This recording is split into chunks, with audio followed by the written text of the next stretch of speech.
네, 20대 대선 내년 3월 9일 그러니까 넉 달 앞으로 다가왔습니다. 민주당 이재명 후보는 윤석열 국민의힘 후보를 향해서 1대1 만나자 이렇게 회동 카드를 꺼내 들었습니다. 그리고 정권 교체론이나 대장동 의혹보다는 정책과 실행력으로 경쟁을 하겠다 이런 전략으로 풀이가 됩니다. 그리고 이 회동 제안에 대해서 윤석열 후보는 생각해보겠다 이 정도의 대답을 내놨습니다. 그리고 이번 대선이 대장동 몸통과 싸우는 부패와의 전쟁이다 이렇게 규정을 하는 상황입니다. 관련 내용 두 분과 함께 하겠습니다. 최민희 전 국회의원, 정태근 전 국회의원 모셨습니다.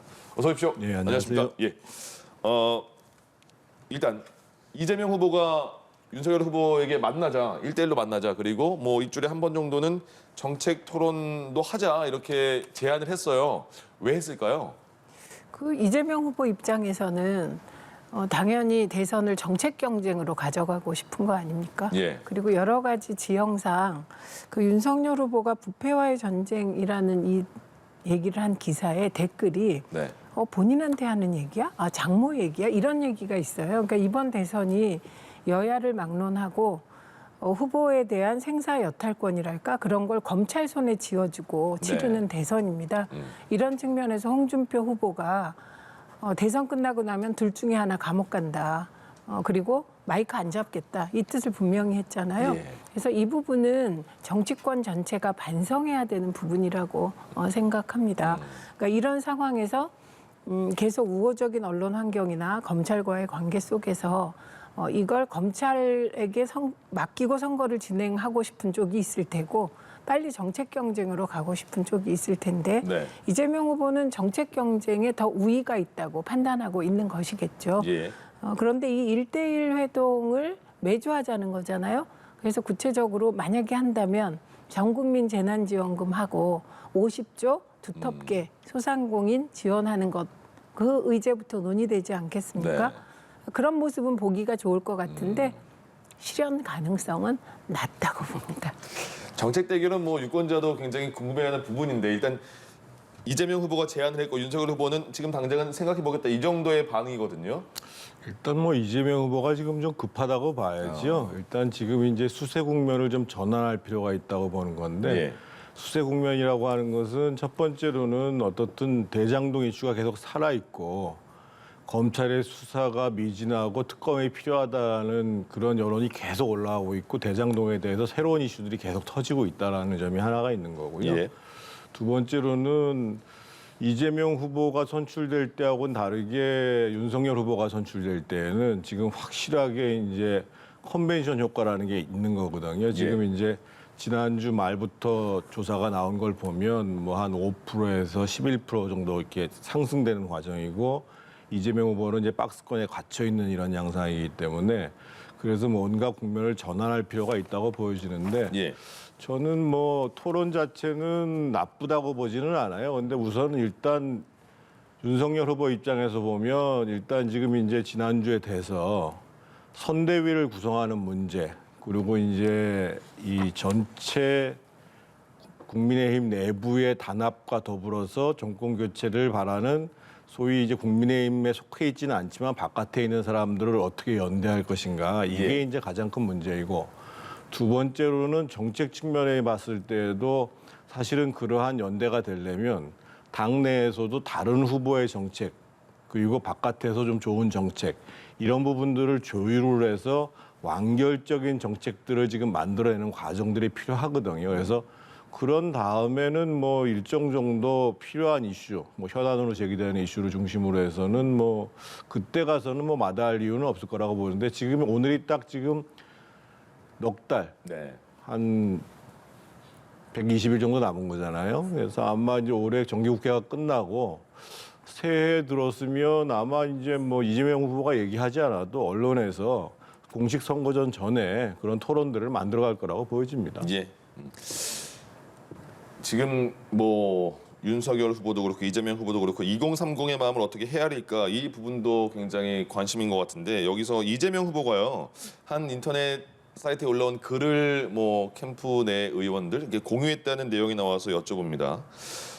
글의 내용은 이 내용이 포함되어 있습니다. 민주당이 페미니즘 정책으로 2030 남성들을 역차별했다 이런 내용이 들어가 있는 글을 이재명 후보가 공유했다. 왜 공유했을까? 그러면 문재인 대통령과 이 부분에 대해서는 약간의 차별화를 두는 것이냐 이런 얘기도 나오고 있어요. 어떻게 보세요?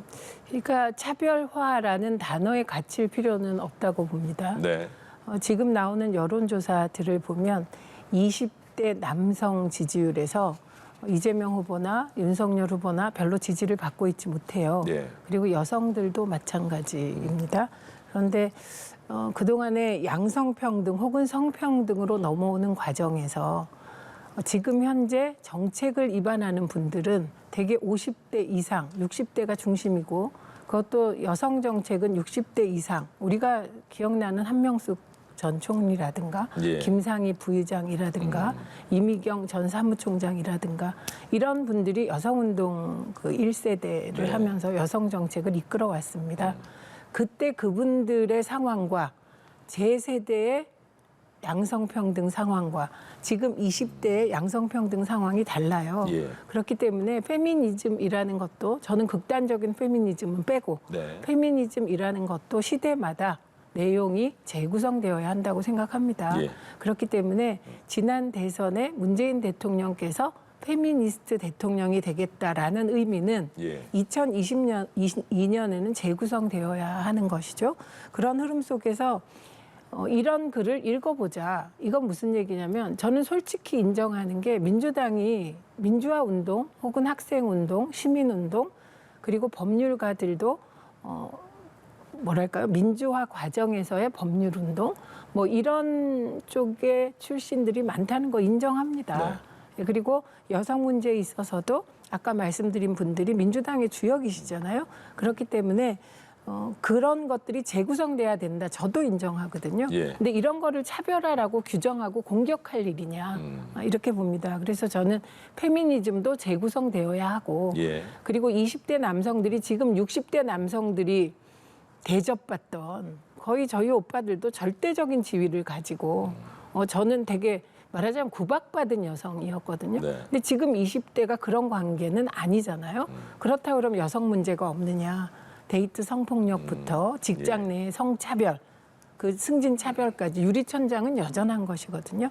그래서 이런 부분은 꼭 이재명 후보 문제가 아니라 예. 여야 정치인들 모두가 네. 고민해야 될 지점이고 이재명 후보도 이 차별화라는 단어에 갇히실 필요 없습니다. 예. 어느 것이 바람직한 성평등 정책으로 가는 길인가, 네. 성평등 사회로 가는 길인가를 고민하면 됩니다. 대선 과정에서 후보들이 좀 조심해야 될 부분 중 하나가 바로 설화, 또 어떤 말을 하느냐에 따라 달라진다 이런 얘기도 많이 있는데 이재명 후보가 최근에 비공식적 발언을 좀 이렇게 자제한다고 해요. 무슨 말이냐면 공식 브리핑 끝나고 이제 기자들하고 질문 답변하는 걸 백브리핑이라고 하는데 그것도 생략을 했다고 해요. 이거는 왜 그랬을까요? 이재명 후보가 실제로 이제 공식 석상에서도 그렇고 이제 여러 가지 이제 실수들을 많이 하고 본인의 이제 뭐 진심을 드러내는 얘기를 하면서 논란이 됐겠죠. 그래서 아마 후보가 되고 선대위를 구성하면서 당에서 어떤 이제 뭐 조언이 있었겠죠. 가급적 이제 구설을 만들 일들을 하지 않았으면 좋겠다. 근데 조금 전에 이제 20대 남성 문제와 관련해 가지고 예. 제가 꼭 드리고 싶은 말씀은 뭐냐면 지금 민주당 입장에서 보면 아픈 측면이 있을 거예요. 특히 이제 20대 지금 남성 그룹이 60대를 제외하고 가장 정권 교체에 대한 의지가 강한 그룹이고 그리고 뭐 대장동 특검 같은 경우에도 들어갑니다만 이 20대 남성 같은 경우가 가장 특검을 요구하는 비율이 높거든요. 그렇다고 해서 지금 20대들의 문제들을 20대들 내부에서 소위 성갈등을 우선적으로 주목하는 것이 맞느냐? 저는 옳지 않다고 보는 거거든요. 아까 이제 우리 최민희 의원님께서는 차별에 갇힐 필요가 없다고 얘기하셨는데 저는 아예 먼저 지금 해결해 줘야 될 것은 뭐냐면 지금 우리 20대들이 정말 뛰어나거든요. 가장 많이 공부를 했고 세계화에 대한 경험, 문화적인 다양성 굉장히 뛰어나요. 그런데 불행히도 지금 20대가 현대사에서 가장 기회가 봉쇄되어 있는 세대라는 측면이에요. 거기서부터 지금 갈등들이 시작되고 있는 거거든요. 그래서 정치권에서는 지금 이제 상대적으로 지금 이제 국민의힘이 20대 남성으로부터 지지를 많이 받고 있기는 하거든요. 그런데 지금 정치권에서는 20대 남성 여성 문제의 갈등에 초점을 맞추기보다는 예. 20대 전체에게 어떻게 기회를 확대해 줄 것인가. 20대 전체들에게 더욱더 이 사회가 공정하고 여러분들이 열심히 활동할 수 있는 기반들을 우리가 만들어주겠다. 그리고 지금 현재의 문제를 해결하기 위해서 당신들한테 부채를 넘겨주지 않겠다. 이런 모습들로 우선적으로 접근하는 것이 저는 훨씬 더 중요하다고 봐요. 예. 저 시각이 네. 제가 가졌던 시각이고 구조주의적 인식을 하는 정치인들 그 모두의 시각입니다. 근데 제가 저 시각으로 20대 청년들하고 얘기하다가 정말 박살이 났습니다. 그래서 지금 물론 구조주의자들의 구조주의적인 인식, 저도 그런 경향의 사람인데요. 예. 그 인식이 맞을 수 있어요.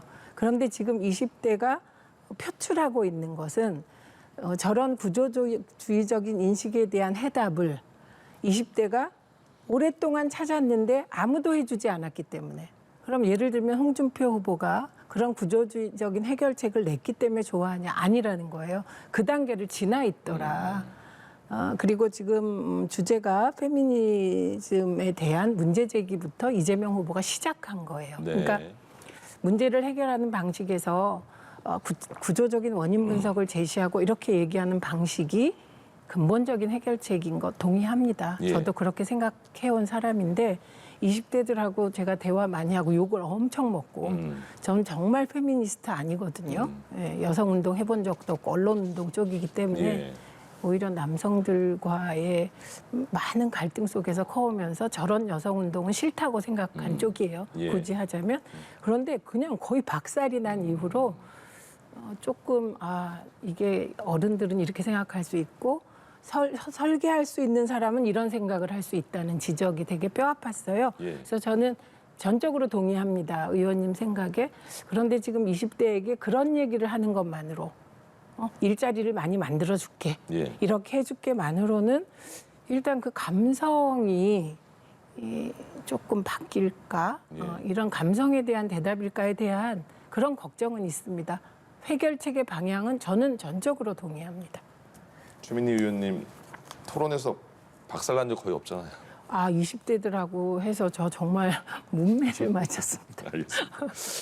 윤석열 후보가 이제 첫 행보로 현충원을 찾았고 최고위에도 참석을 했습니다. 그리고 최고위에서 이번 대선은 대장동 게이트의 몸통과 싸우는 부패와의 전쟁이다 이렇게 규정을 했어요. 일단 이게 가장 찾기 쉬운 키워드가 아닐까 싶은데요. 어떻게 보였어요? 그러니까 대장동 이슈는 과거 얘기가 아니고 네. 지금 현재 얘기고 현재 대한민국이 살아가고 있는 모든 사람들이 어떻게 저렇게 부정한 방법으로 부를 만들어갈 수 있는가에 대한 문제 제기를 하는 거거든요. 예. 그런데도 불구하고 지금 검찰의 수사는 제대로 진행되고 있지 않고 근데 이 정부 들어서서 내내 얘기했던 것이 소위 검찰 개혁을 얘기했단 말이에요. 그런데 결과는 무능한 검찰, 정권의 눈치를 보는 검찰, 수사를 제대로 안 하는 검찰, 뭐 이렇게 지금 나타나고 있는 거거든요. 그래서 이 문제에 대해서는 적어도 정권 교체를 바라는 국민들을 넘어서서 충분히 공감할 수 있는 이슈고 또 해결해 나가야 될 이슈이기 때문에 윤석열 후보 입장에서 봤을 때는 이 문제를 강하게 제기 안 할 수가 없는 거죠. 그 장모가 법정에서 사기로 구속되고 그리고 장모가 재산을 형성하는 과정, 아내가 주식 투자를 하는 과정에서 혹시 나중에 검찰 권력을 이용해서 무마한 게 아니냐. 그리고 윤우진 전 세무서장 그 비리와 관련하여 무마해 준 게 아니냐라는 의혹을 갖고 있는 후보가 할 말은 아니죠. 그러니까 댓글에서 그런 비아냥이 나온 겁니다. 부패와의 전쟁, 본인과 싸우겠다는 거야. 이런 얘기 나오거든요. 예. 그럼에도 불구하고 부패와의 전쟁 찬성합니다. 그게 본인은 제외되지 않는다면 네. 저는 찬성합니다. 그러나 이번 대선의 주 이슈가 그거가 될 부패와의 전쟁이냐 동의가 안 됩니다. 저는 지금 현재 민생과 그 미래 먹거리 창출이 훨씬 중요해 보이고요. 예. 그다음에 검찰이 이상하다 저도 동의합니다. 왜냐하면 왜 박영수 특검 100억, 친인척의 100억 나왔는데 왜 그분은 소환조차 안 되죠? 곽상도 의원 왜 이번 그 김만배 기소에 들어가지도 않죠? 구속영장에? 그러니까 특수부 검사 앞에서 검사들은 너무 작아진다. 이 부분에 있어서 저도 검찰을 못 믿겠다. 예. 그리고 손준성 검사의 경우는 인권 침해 운운하는데 정말 민주화 과정에서 인권 침해 당하면서 수많은 사람, 보통 사람들이 피 흘리며 쟁취해 놓은 걸 손준성 검사가 누리게 됐구나. 정말 뿌듯하다. 이런 생각을 하게 할 정도로 본인의 인권에는 그리고 본인의 권리에는 아주 철저하신데 왜 수사엔 그렇게 협조 안 하고 핸드폰 비번 풀지 않습니까? 검사를 믿지 못하겠다는 건 여야가 다 네. 그런 게 아닌가 싶습니다. 그리고 한 가지만 첨언하면 네. 박근혜 정부가 뉴스테이 추진했잖아요. 그 사업의 결과로 민간이 4조 이상의 순이익을 가져갔다는 기사를 보았습니다. 이런 거 막기 위해서 민주당이 개발이익 100% 환수, 대장동 방지법 하자고 하는데 예. 드디어 보수 언론과 국민의힘이 반대하는 느낌을 주고 있습니다. 예. 그래서 지금 해야 될 일은 대장동 수사해서 문제되는 사람 다 뭐 책임지게 하고요. 더 중요한 건 미래에 재발생하지 않게 하기 위해서 이런 일이 대장동 방지법 이번 국회에서 꼭 여야가 통과시켜야 될 거고 민주당은 이거 통과시키지 못하면 미래가 없다 이렇게 봅니다. 대장동 관련 사안은 여기까지 하고요. 이준석 대표가 윤석열 후보에게 비단 주머니 3개 주겠다 말했잖아요. 근데 진짜로 비단 주머니를 줬더라고요. 근데 뭐 비단 주머니가 뭐 한 20개 넘는 것 같다 이렇게 얘기도 나오고 거기 뭐가 집에서 풀어보라고 했잖아요. 뭐가 들어있는 겁니까? 그냥 퍼포먼스입니까? 아마 그 전에 이제 점심을 둘이서 이제 하면서 몇 가지 얘기를 했다고 얘기하잖아요. 아마 네. 핵심은 후보가 선출되는 치열한 경선 과정을 거쳤는데 어떻게 하면 실제로 이제 홍준표 후보, 뭐 유승민 후보, 원희룡 후보를 안고 거기에 예. 더해서 지금 이제 어떻든 그 경선 과정을 거치면서 지금 일부 이제 탈당 젊은 사람들이 지금 20대, 30대가 탈당하는 것도 현실로 뭐 벌어지고 있잖아요. 예. 그래서 그런 문제에 대한 대책이 하나지 않았을까라는 생각이 있고 또 한 가지는 당장 지금 가장 초미의 과제는 선대위를 구성하는 건데 지금 이제 선대위를 뭐 대표하고 상의를 합니다만 어떻든 후보의 권한이거든요. 예. 왜냐하면 이제 후보가 되고 나면 거의 당권을 접수하게 되는 거니까. 그래서 아마 선대위 구성 문제에 대한 또 나름의 이준석 대표의 뭐 의견 예. 이런 것들이 전달됐을 가능성이 크죠. 선대위 말씀하셨으니까 그러면 일단 홍준표 의원 같은 경우에는 그냥 바로 선을 그은 느낌이거든요. 아예 기존에 말을 했고 뭐 이렇게 이런 상황에서 참여 안 할 것이다 이렇게 말을 했는데 참여하게 될까요? 아니면 끝까지 백의종군이라는 그 용어에 대한 해석도 안 할 것이다, 직함 안 만들 것이다, 선대에 안 낄 것이다 이런 해석도 나오던데요. 윤석열 후보가 최대한 정성을 보이겠죠. 그래도 네. 참여 안 할 수는 있습니다. 하지만 그 우리 홍준표 후보 같은 경우에는 사실은 2007년 대선 때도 예. 그다음에 2012년 대선 때도 선대위에는 참여하지 않았어요. 그리고 이제 나중에 이제 유세에 참여했는데 이번에는 강도가 조금 더 세요. 마이크도 안 잡겠다 이렇게 말씀을 하시기 때문에 네. 그거는 이제 적극적으로 설득을 해야 되는 문제인데 가장 중요한 문제는 뭐 윤석열 후보나 당인의 입장에서 봤을 때는 홍준표 후보를 지지했던 분들도 이 정권 교체 대열에 함께 하도록 만드는 일이 첫 번째로 중요하고 예. 두 번째로는 그 홍준표 후보한테 그냥 무조건 참여해달라고 얘기할 것을 넘어서 가지고 홍준표 후보가 실질적으로 할 수 있는 역할, 뭐 권한. 그러니까 지금 예를 들면 홍준표 후보가 청년의 꿈 플랫폼이라고 해서 20대, 30대들이 놀 수 있는 공간들을 마련하겠다고 얘기를 하잖아요. 그래서 그런 부분과 관련해서 분명하게 위상과 역할을 부여할 뿐만 아니라 저는 더 나아가서 뭐 우리 윤석열 후보 같은 경우가 이제 특히 이제 주변 사람들한테 아주 서스럼 없이 잘 얘기하니까 앞으로 정말 형님으로 모시면서 내가 대통령이 돼도 네. 우리 정권 운영과 관련해서 얼마든지 상의 드리겠다. 열심히 상의 드리겠다. 이렇게 해서 마음을 돌리고 이러면은 뭐 조금 시간이 걸리겠지만 근데 지금 다행스러운 거는 지금 그 대략 선거 경선 전에 윤석열, 홍준표 유승민, 원희룡 후보를 합친 그 지지율이 대략 한 40, 뭐 2, 3% 나왔거든요. 예. 그런데 생각보다 빠르게 윤석열 후보가 지금 이 컨벤션 효과를 보고 있어요. 그래서 이것을 어떻게 잘 유지 확대해 가느냐 이게 굉장히 큰 과제라고 봐야죠. 제가 예. 우선 비단 주머니 거는 네. 이준석 대표 되게 귀여우세요. 그게 청년층 소구력이 있는 것 같고 네. 저는 건강 조심하세요. 가족도 잘 챙기세요. 뭐 이런 정도였을 것 같습니다. 아, 예. 무슨 비단 주머니에다 선대위 잘하세요. 이거는 좀 형식이 안 맞아요. 네. 귀여운 형식은 귀여운 내용이었을 것 같고 지금 홍준표 후보의 의원의 행보에 결정적인 영향을 주는 복병은 김종인 위원장의 그런가요? 존재입니다. 그리고 윤석열 후보가 후보된 이후에 사실 홍준표 후보를 한 이틀 동안 그냥 방치했죠. 보면은 그 사이에 김종인 위원장에 대한 구애가 이준석 대표도 그렇고 이루어졌단 말입니다. 근데 우리가 다 알듯이 특히 정치인들은 네. 높은 자리에 올라갈수록 뒤끝 장렬입니다. 그런데 김종인 위원장이 동아은행 비자금 사건으로 비리로 구속된 경력이 있어요. 예. 그때 검사가 홍준표 네. 검사였습니다. 예. 그리고 그 이후에 지난 총선 때 우리가 다 봤잖아요. 홍준표 의원이 거의 내쫓기다시피 공천 안 주어서 나가서 무소속으로 당선됐습니다. 김종인 체제에서. 예.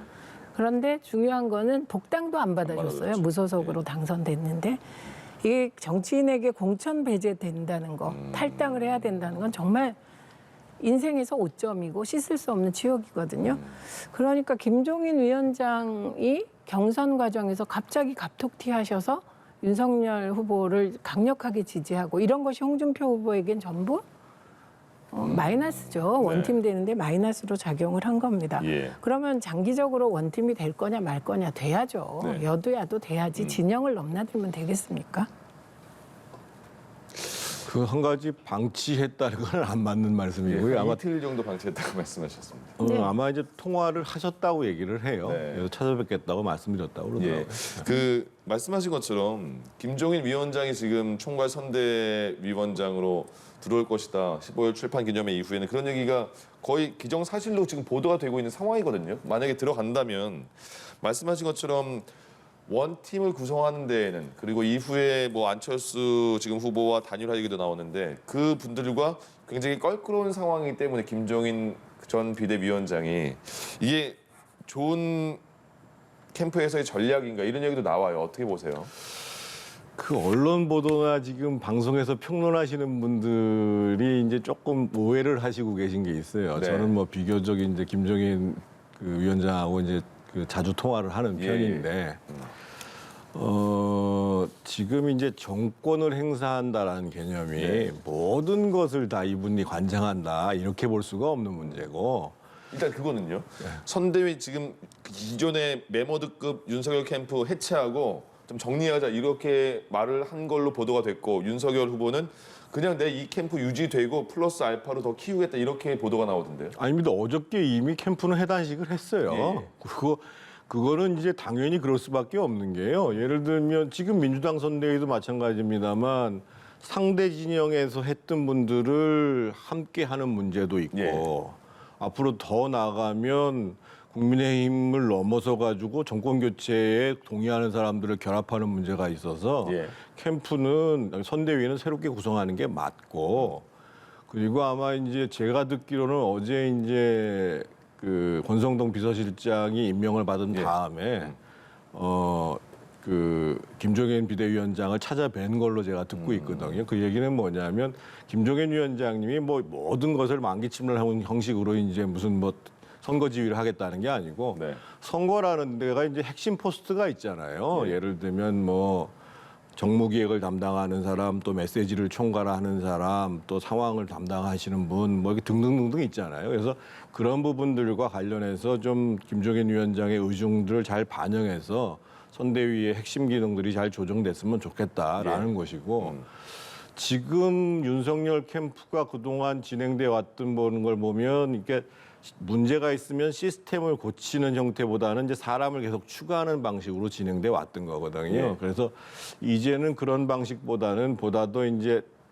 이 제1야당의 후보가 됐기 때문에 좀 선대위의 시스템도 과거의 문제점들을 좀 고치고 나가는 예. 그리고 또 이제 뭐 이런 얘기도 하셨잖아요. 그래서 이제 자리 차지하시는 분들이 좀 비켜줬으면 좋겠다고 하는 게 그동안 이제 그 사실은 좀 영입 과정에서 이제 문제가 생겨서 바로 나가고 이런 문제가 있어서 그래서 앞으로 이제 그 선대위에 합류하시는 부분과 관련해서도 예. 보다도 뭐 예를 들면 뭐 인사위원회를 구성한다든지 뭐 인재영입위원회를 구성한다든지 해서 보다도 이제 숙성되게 진행할 수 있게 하자 뭐 이런 취지인 것 같고 또 한 가지 말씀드리면 안철수 대표 문제를 굉장히 많이 말씀을 하시는데 네. 제가 지금 김종인 비대위원장한테 들은 얘기는 김종인 비대위원장은 오히려 안철수 후보가 적극적으로 역할할 수 있도록 그런 방향으로 연대를 해야 된다라는 생각을 좀 갖고 계신 것 같고 예. 다만 이제 이준석 대표는 아직은 조금 뭐 날카롭게 그 말하는 날카롭게 얘기를 예. 하고 있는데 그거는 뭐 앞으로 향후 좀 조정을 해야 되겠죠. 하지만 알겠습니다. 저는 정권 교체를 위해서는 예. 연대를 해야 되는 게 맞다고 봐요. 근데 참 정치인들이 일반 국민들이 보기에 참 잘 까먹는 분들이다. 네. 안철수 대표에 대해서 그렇게 날선 얘기들을 해놓고 갑자기 잘하겠다 이렇게 속으로 생각한다 이런 거 우리 정치인들이 너무 부끄러운 것 같다 저는. 그러려면 미래를 생각해서 저도 그렇고 좀 조심해야 되지 않을까 예. 이런 생각이 듭니다. 근데 저는 캠프를 몇 번은 계속 봤잖아요. 네. 이제 저런 식으로 잘하려고 애쓰다 보면 선거가 끝납니다. 캠프라는 게 막 이것도 보완해야지 저것도 보완해야지 후보는 요걸 고쳐야지 뭐 방송 토론에서는 이렇게 해야지 네. 이러다 보면 선거가 끝나버려요. 그래서 마지막에 늘 나오는 얘기가 일주일만 더 있었으면 더 잘했을 텐데 이런 예. 얘기가 나오게 됩니다. 근데 국민의힘 쪽에 지금 선거 이후에 캠프 구성 과정을 보면 되게 역동적이세요. 뭐 하이에나라든지 파리떼라든지 자리 사냥꾼이라든지 이런 격한 말이 막 오간단 말입니다. 네. 이 말은 권력 다툼이라는 게 별거 아니에요. 선대위에서 중요 포지션 다툼을 하는 거거든요. 그러니까 사실 그 선거에서 일을 누가 열심히 하냐 중요하지 않습니다. 열심히 하는 사람은 로얄티. 윤석열 후보가 얘기했듯이 패밀리 비즈니스라면서요. 아내와 장모와 뭐 대를 열심히 하겠죠, 가족들이. 근데 그 차원을 넘어서면 자리 맡을 때까지는 엄청 열심히 해요. 자리 딱 맞는 순간부터는 그렇게까지 열심히 안 하는 게 또 법칙인 것 예. 같습니다. 근데 중요한 거 비서실장을 권성동 의원을 네. 임명했잖아요. 이거는 친구라면서요. 뭐 친구이기도 하고 검사 출신이기도 하고 그래서 대통령 후보도 검찰총장 출신, 비서실장도 검사 출신. 그러니까 앞으로 이게 검찰과 무슨 뭐가 연관성 있게 대선이 진행될 것 같다 이런 느낌이 그냥 확 오잖아요. 그런데 이 가장 중요한 비서실장 자리를 예. 권성동 의원을 시켰다는 것은 그거는 뭐 캠프 중심으로 간다. 그리고 붙인다. 이런 의지로 읽힙니다. 속마음과는 달리. 네. 그리고 이런 상황에서 김종인 위원장이 조금 더 시간을 두시고 그 방향을 이 캠프 예전 경선 캠프가 있고 붙이면 그건 예. 뭐 경선 캠프이거든요. 바꾸려고 하는 건 저는 지극히 당연해서 그 과정에서 정권을 달라고 하면 어떻습니까? 나는 잘할 자신이 있는데 그래서 그리고 정권 달라고 하셨을 것 같습니다. 왜냐하면 과거에 민주당에서 하신 스타일로 봤을 때 네. 근데 그런 거 하나도 중요하지 않다. 중요한 건 경선 캠프를 해체하고 다시 구성하냐. 예. 경선 캠프를 중심에 놓고 붙이냐. 원희룡 후보가 얘기하는 기본 방향이 정해지면 합류 여부를 결정하겠다도 사실은 기본 방향이 그거거든요. 이 말씀에 한 대한 말씀만 좀 보태면요. 아니 그 권성동 비서실장 문제는 이준석 대표가 됐을 때 권성동 의원을 사무총장으로 요청을 했었어요. 그래서 이제 그때 권성동 의원이 그것을 고사를 했거든요. 예. 그래서 윤석열 후보 입장에서 봤을 때는 본인이 이제 사실은 국민의힘 이 정당에 대한 경험이 적잖아요. 네. 근데 이제 사실은 이 당 운영을 포함한 정권을 하는 것이고 그런 측면에서 봤을 때는 이준석 대표와도 관계가 원만하고 그리고 당에서도 사무총장 이상급으로 거론이 됐고 또 뭐 김종인 위원장한테 아까 제가 말씀드렸던 것처럼 바로 이제 찾아뵐 정도로 예. 이런 점들이 이제 감안된 거라고 봐야 됩니다. 예. 그러니까 이랬거나 저랬거나 최측근. 그러니까 권성동 의원 요새 최측근이라고 막 보도가 나잖아요. 네. 그러니까 김종인 위원장이 추천하는 사람이 아니라 본인의 최측근을 임명한 건 뭐 이랬거나 저랬거나 뭐 그거야 나머지는 뭐 경강부회하면 되는 거니까요. 그거는 사실이죠. 그래서 지금은 어떤 상황이 이게 아니다 이런 거보다는 그렇게 보입니다. 예. 그런데 계속 이렇게 갈 거냐 아니면 틀 거냐 뭐 이런 결정을 하시면 되지 않을까 싶습니다. 여기까지 들을까요? 네. 최민희 전 국회의원, 정태근 전 국회의원 두 분과 함께했습니다. 고맙습니다. 예.